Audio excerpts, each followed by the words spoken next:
Every notification you receive, every ping, every little red badge on your screen is competing for one of the most valuable resources on Earth, your attention. Think about it. Attention has quite literally become one of the world's most profitable commodities. Welcome to this explainer, where we're going to investigate how managing your focus is no longer just some simple productivity hack. It is the ultimate currency for building a wealthy, meaningful life. So here's a question for you. What are you blind to right now? Really, take a second and think about it. Why is it just so much easier to endlessly scroll on your phone for an hour, but sitting down to focus on a hard task for 5 minutes feels like moving a mountain? We tend to beat ourselves up and think it's just a lack of willpower, but the truth is deeply, deeply biological.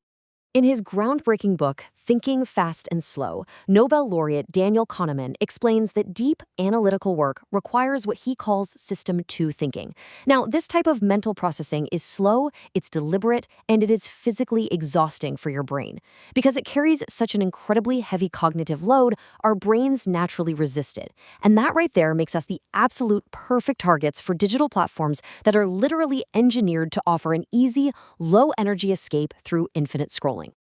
To prove just how incredibly limited our mental bandwidth actually is, Kahneman points to the famous invisible gorilla experiment.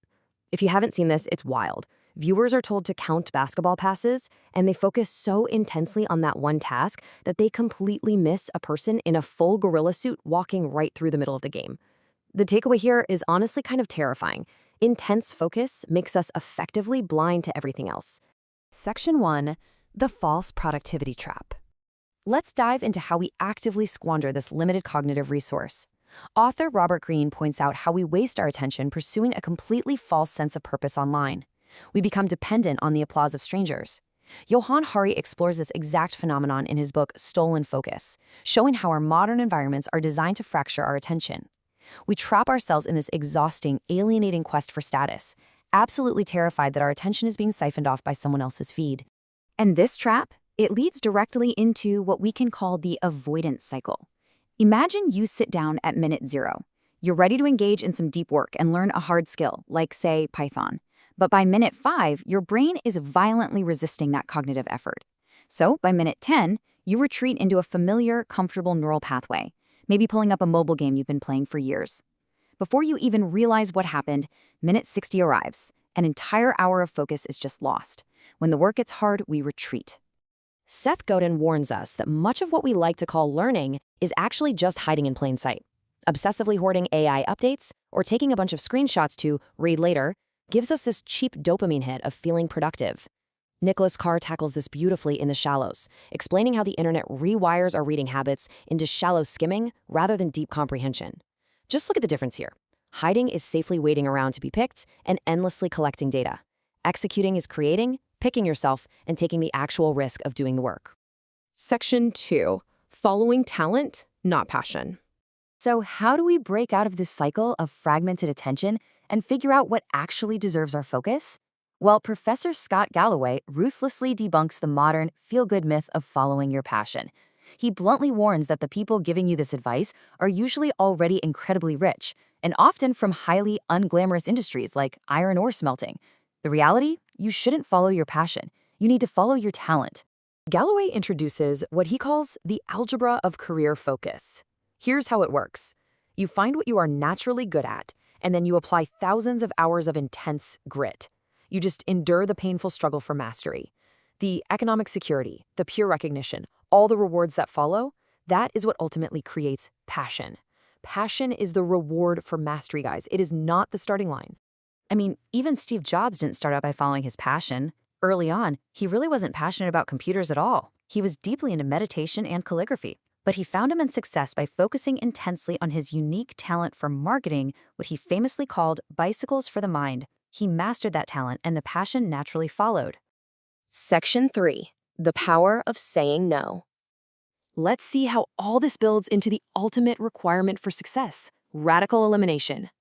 Author Ryan Holiday notes that extreme focus means saying no to everything else so completely that you actually forget the distractions even exist. This aligns perfectly with Cal Newport's concept in deep work.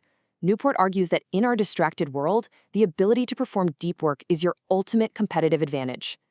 Apple designer Johnny Ive recalled Steve Jobs constantly pressing his team with one question: how many things have you said no to? Focus isn't an aspiration. It's an active minute-by-minute elimination of the unnecessary. Because having a good idea, that is maybe 10% of the value. The other 90% comes from the sheer, unglamorous focus required to sit on your couch on a random Thursday night and actually execute while literally everyone else is completely distracted by their feeds. That 90% is pure, undivided execution. Section 4. Building the focus habit. Now, how can we practically engineer our lives to reclaim our stolen attention? Relying purely on willpower against billion-dollar tech companies is just a losing battle. You will lose. But in his book, The Coaching Habit, Michael Bunge's Daniel provides a mechanical framework to break us out of these overwhelmed, disconnected loops. You essentially have to design physical systems that protect your attention automatically. To build an impenetrable habit of focus, you can use this simple formula. First, make a vow. Connect your work to serving others, because that creates a much deeper motivation. Second, figure out your exact trigger.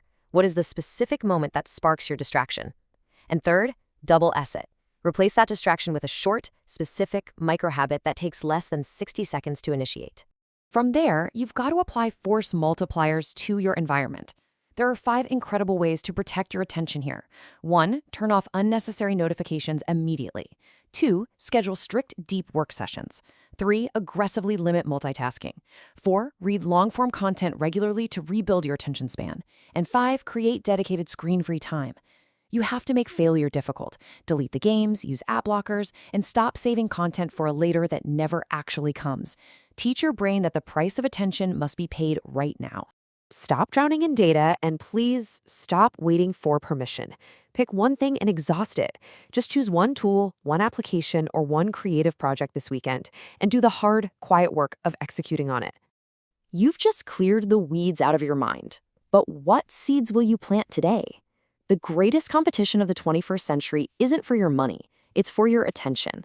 And wherever your attention goes, your life follows. Protect your attention, because it becomes your life.